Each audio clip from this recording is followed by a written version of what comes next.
ஜிகேஎன் செய்திகளை வழங்குவதற்காக நான் தமிழ்கவி.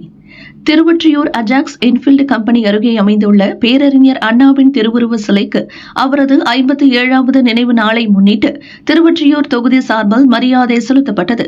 இந்நிகழ்வில் திருவொற்றியூர் சட்டமன்ற உறுப்பினர் கே.பி. சங்கர் கலந்து கொண்டு பேரறிஞர் அண்ணாவின் திருவுருவ சிலைக்கு மாலை அணிவித்து மலர்தூவி மரியாதை செய்தார்.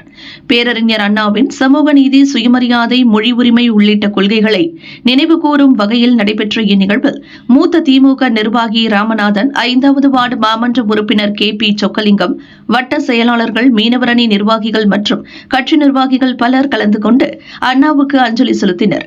இந்த நினைவு நாள் நிகழ்வின் மூலம் பேரறிஞர் அண்ணாவின் தொண்டுகளும் அவர் காட்டிய சமூக முன்னேற்ற பாதையும் இன்றைய தலைமுறைக்கு எடுத்து சொல்லப்பட வேண்டும் என கட்சி நிர்வாகிகள் தெரிவித்தனர்.